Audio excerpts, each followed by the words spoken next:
also a page from my children, because there's also Jeff and Paige, for those that maybe don't know. And I'm actually wearing that t-shirt. So green is the color for a chapter. That's the color we chose because we're plant persons. We love nature. We love the mountains and Boulder. And so I'd like to announce Paige on stage. I love this creativity. Check, check, check, check. Hi, good morning. I'm going to stand here a little bit and then come down. I don't want to accidentally give feedback. Okay. I'm used to speaking in front of people a lot, but usually they're this big. And I have spoken in front of adults a lot too, but it's been a minute. So can you all just take a moment with me? I'm just going to get really present. And if you feel comfortable, it'd be nice to close your eyes. You can keep them open too. Just invite everybody to take a beautiful deep breath in, and then if you want to, I want to, you can go, oh. And then another one, inhale deeply from the bottom up, belly up breath, and release. I'm Paige. I almost always introduce myself just as Paige because I'm part of Jeff and Paige, but I can give you my last name. It's Doty. I'm Paige Doty. I wear a lot of hats in our community, and one of them is performing nature and science-based music for children and their families. I also have a private practice doing mentoring and coaching and spiritual teaching. And I'm a mother, and I'm a human being, like you.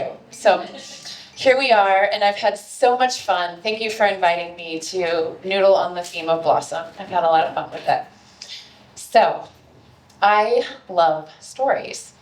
I love learning from and growing along with the characters. Most of all, a good story for me is one in which the character transforms to a new understanding that brings them to greater connection with themselves and all of life. So, when I was small, my favorite happy endings weren't about marrying the right person, getting the best stuff, or having the most successful career. They were about people whose internal changes blossomed into a better way to live. One of my favorite childhood movies was The Little Mermaid.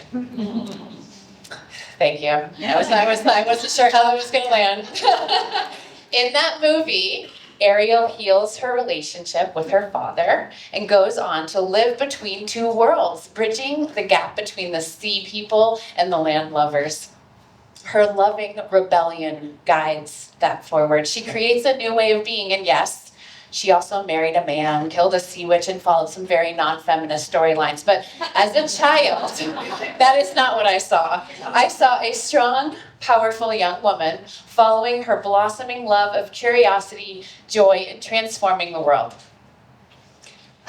Betcha on land they'd understand, sing with me if you know it, that they don't reprimand their daughters, bright young women, sick of swimming, ready to stand and ready to know what the people know. Ask them my questions and get some answers. What's a fire and why is it? What's the word? Burn. I can tell we could keep going. So the stories I love the most are about learning to live as love, no matter the circumstances. And that is a really important part of my talk today. No matter the circumstances. As I grew older, like many of us, I dismissed this story as naive, fantasy, oversimplified. After all, the world is full of complex problems. But today, I want to invite all of us to hold two possibilities. One, it's not as complicated as we think. Two, small, cumulative acts of love, trust, curiosity, and joy create massive change. It's the only thing that ever has. It's evolution. Because that's what evolution is. Tiny changes accumulated over time until a whole new way of being emerges. And this is our story, the human being's story. So, how do we want it to go? how do we want it to go? This event is called Creative Mornings, and I believe the most creative opportunities that we have don't necessarily have to do with creating a product or a piece of art. They have to do with perspective, choosing and creating our perspective. Okay, so I mentioned that I teach children through music, theater. So I'm going to invite you into a little kinesthetic moment. So if you need to modify and you don't want to stand, you're welcome to modify and stay seated. But if you're willing to stand and able, here's my invitation. We're going to become blossoms, but the blossom is a plant, so it starts with a seed. So make yourselves really tiny. You're teeny, teeny, teeny, teeny, tiny seed. Take a minute, you're under the soil, you're waiting for the sun and the rain, and then here it comes, oh, and there it is, you start to sprout. You can grow up, okay, grow up, grow up, grow up. You have a stalk, maybe you grow a leaf over here, and another leaf over here, and then bring your hands up to the sky, and then make a blossom. It can be any shape you want, it's your blossom. It can be weird, it can be wild, it can be still. Hold your blossoming, and then it doesn't last for very long, you die. Sorry to tell you, so you can start to wilt slowly back down into your seeds. Well done, well done, well done, well done. Give yourself a round of applause. So Jeff, my creative partner and my dear husband and I, we have been performing a song for a long time that's about the cycle of decomposition. It's called Decompose, New Tree Grows. And we have the kids do that with us. We go decompose, new tree grows, decompose, new tree grows. And at first we were like, oh, this is a little edgy. Like, can we ask these kids to just keep dying over and over again? But actually, it's ended up being a beautiful thing to put a little bit of the reality of impermanence into their lives, because it's all right there in nature. Everything we need to know, we just have to slow down enough to listen. So back to our blossom. A plant doesn't question the sunshine when it beams down on its leaves. It doesn't reject the rain, thinking it might be the wrong kind. It doesn't grow suspicious of the soil it drinks through its roots. No. It uses all of that, whatever it is, no matter the circumstances, to transform into blossoms. Beautiful, impermanent, and rather quickly returning again to the earth to decompose. So, imagine if blossoms were like humans. So sunny. I know, it's really too hot. I wish that a cloud would come. Me too. Oh, look, here comes one. Oh, that's better. Wait, I'm cold. Do you have a jacket? No, I didn't bring one. You know what? I've been thinking a lot about the rain. It's really not the same quality that it used to be. I'm thinking about switching to purified water. Oh, if only I had the budget, am I right? Oh, look out. Here comes that bee from down the street. I hate the way she talks. Quick, hide.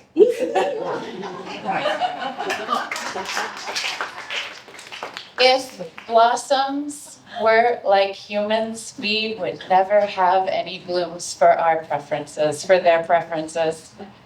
It's so easy as human beings to slip into suspicion, defensiveness, or judgment, to feel like we have to justify our very existence every time we walk out the door or check out at the grocery line.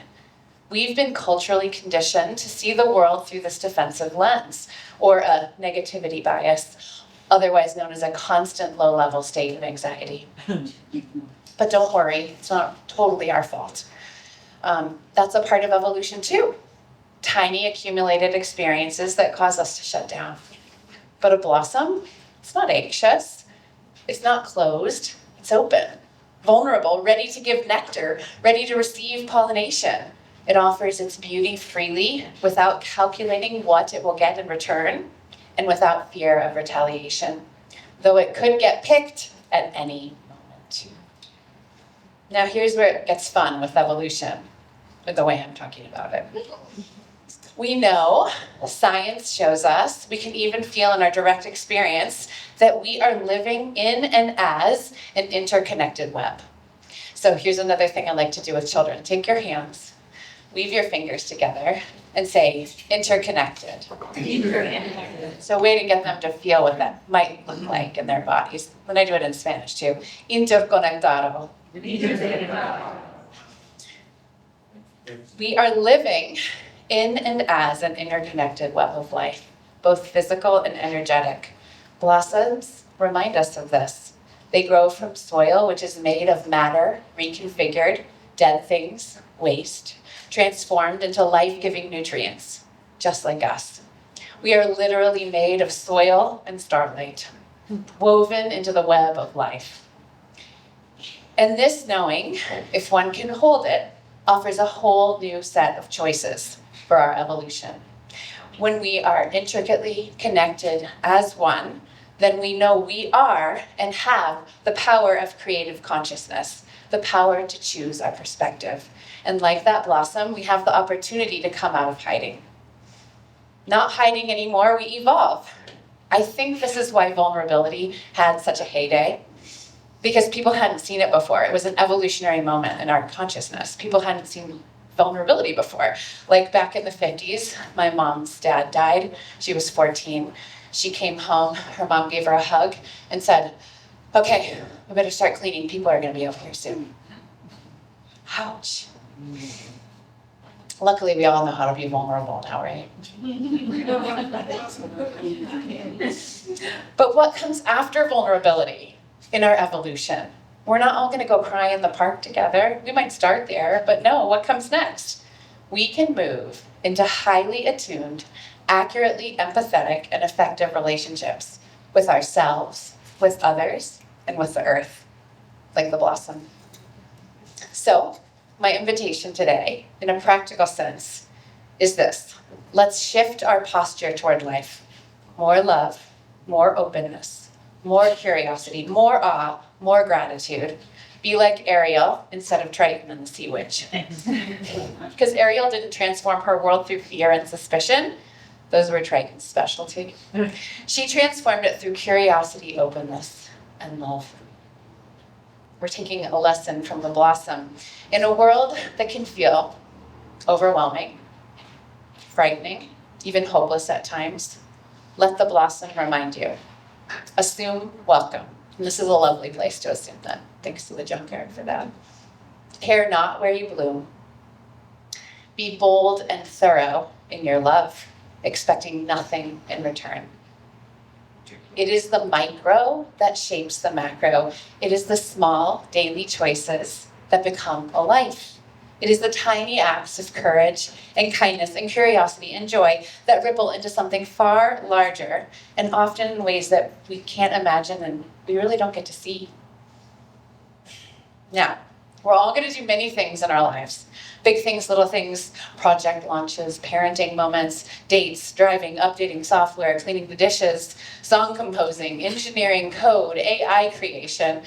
I'm not necessarily talking about the big moments. Those matter too. I'm talking about all the little moments, the billions, thousands of little moments we have. Because as far as I can see, in my experience of being a human on this earth, none of the big stuff is going to change until we get the little stuff right. Stop yelling in traffic jams, gossiping about our friends, doom scrolling, and living in states of constant anxiety. And here's the thing, don't wait. You don't have to wait for any of this. You're going to walk right out of here and your next frustrating moment's going to happen, I promise you. Don't wait for the other blossoms to bloom first. Don't wait for someone else to say they're sorry. Don't wait. So, I had the perfect opportunity. Got out of my workout class the other day and I had this note on my car. Here's what it says. Pull up. Don't double park. In parentheses. People live here and you are rude. Exclamation point, exclamation point. My sweet 6-year-old daughter saw that note on my dresser. I saved it because I know it was coming here. She goes, "Oh, Mommy, you got a pink note." What does it say? Well, honey, it's not that kind of note. So 3 things happened when I saw the note. Actually, I laughed because I was like, yes, I was looking for an example for my talk. And then I thought, they don't even know the meaning of double park. I'm not double, I did take up 2 spaces. Second thing that happened, I'm a bad person. I shouldn't have been in a rush. I'm this meditation teacher. I'm supposed to, no, it's okay. And then the third thing that happened was, wow, that person that wrote this note is having a really hard moment. I didn't track them down and apologize. I didn't bake them cookies or fold this into an origami version and put it inside a bouquet of flowers. I just peacefully and quietly thanked them for the reminder to not take up so much space with my car. Went on. I chose to blossom, to act from love. And in doing so, I found compassionate understanding and I moved on. Tiny micro moments that accumulate to make a life. Tiny choices that evolve human consciousness and life as we know it. So don't wait. Whatever it is, let's take a moment. Check in with yourselves. Is there anything you're waiting for? Just notice. Whatever it is, the next moment you want to act from fear, suspicion, defensiveness, worry, stress, anxiety, shift, and start now. Because the blossom doesn't wait for fanfare. It doesn't wait for the moment that everybody's watching to come out and blossom. It just expresses itself for no purpose but itself. When we begin to act for the sake of acting itself, for the sake of life itself, that is the blossoming of love. We aren't looking for accolades. We aren't looking for reasons or purposes anymore. We just bloom. We stop doing things to get to the next thing, and the next thing, and the next thing, and the next thing. We just act for the simple act in and of itself. This is presence. This is presence practice. So in this moment, when conceivably, I think we can all agree, many people are scared, perhaps feeling alone, perhaps feeling isolated, perhaps feeling marginalized, fragmented, separate from the source of themselves, from the source of life. It is my invitation to all of us here in this room to heed the call of the blossom and to show up as love, which comes from that presence, at every single moment to the best of our abilities and to follow the journey one step at a time from there. I see no other way for our story to evolve in this moment of human history. This is our story. Margaret Mead's words were wise. Never doubt that a small group of people can change the world. Indeed, is the only thing that ever has. But I don't think we're small. I really don't think we're small anymore. We're so much bigger than we know. I think we're many. I think we are multitudinous in our ability to shift from here as us, as now, right now, and to have faith, like the blossom has faith. Not that it will work out in some way, and no matter the circumstances, not that it will work out in some way that we hope it will, but that there is no other choice but to bloom. Thank you. Woo.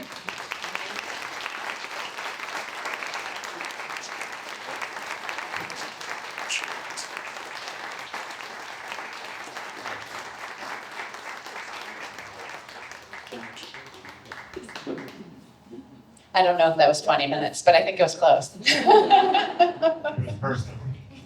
So, Paige, can you stay just for a bit? So we have a couple of minutes if anyone wants to ask questions to Paige. This is your moment. So please go ahead. If you can't hear, I can repeat your, if you'd like to, or I just repeat it, whatever you.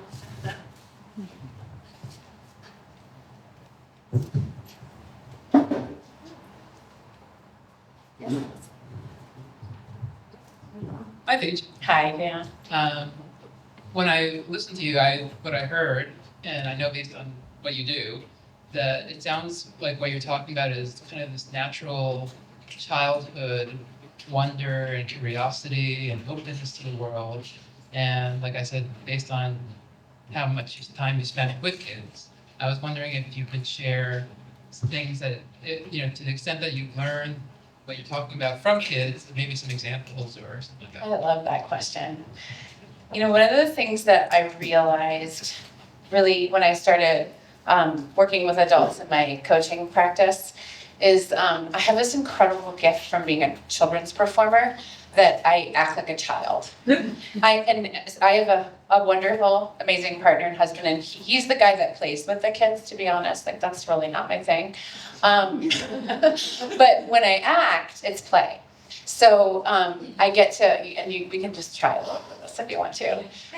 There's actually a somatic therapy practice that like asks people to, crawl and growl. I literally do that for my job. And I was like, oh, maybe that's why I don't hold on to so much of my shit. So if you would like to, everybody can become a bobcat with me. Get out your claws like this. Take your claws, sharp them on a log in front of you, faster, as fast as you can. Get your sharp teeth out, like a little girl. Turn to your neighbor, whoever's next to you, and give them a little snarl like this. And now look back up at me and give me a gentle meow, meow. And then at the end of our shows, especially when we're with like fifth graders, so I know I have a lot going on inside, we do a big growl at the end, and I'll say, now I want you to give your meanest, loudest, fiercest growl, and I want you to think of your most frustrating moment of the morning, and they like blow them. So I think that answers your question, but yes, becoming more childlike always is a very helpful thing. And I think when I was starting to write this, that was why I started with Ariel. She reminded me of my childlike wonder that I lost for a little while, but then found again, and really is the guiding light of my life. Oh, Ariel. Any other questions? Anyone else? Okay, go ahead. What do you see kids do that you wish adults would do more?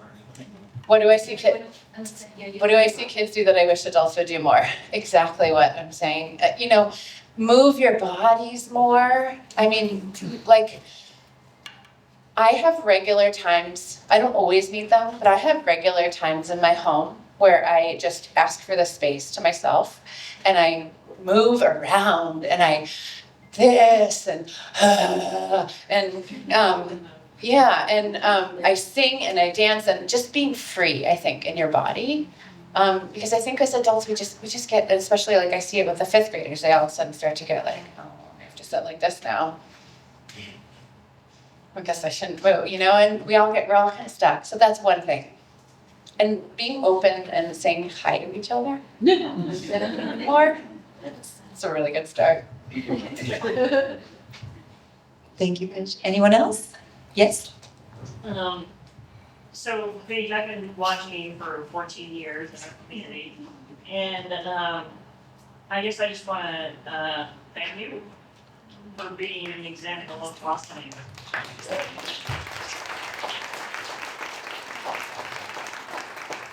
Thank you.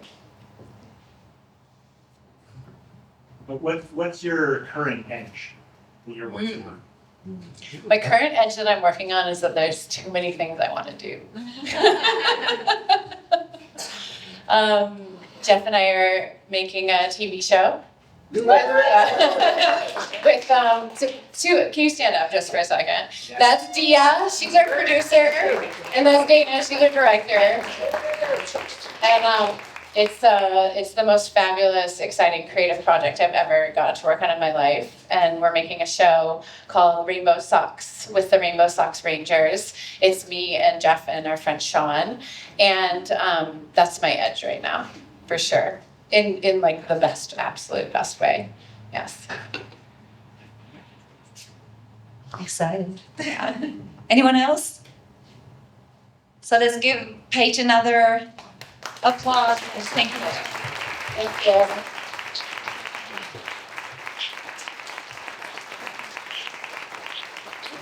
As we had so many first timers today, we really hope that you got the feel for Creative Mornings. This is why we're here, to inspire and be inspired. And it's not just the artists, it's not just the musicians, it's every one of us. And if we share that little bit of creativity and that openness and boldness, we can create amazing spaces. So this is why we got this started, and we hope you spread the word. And we can continue doing this, for maybe like Denver for the next 10 years.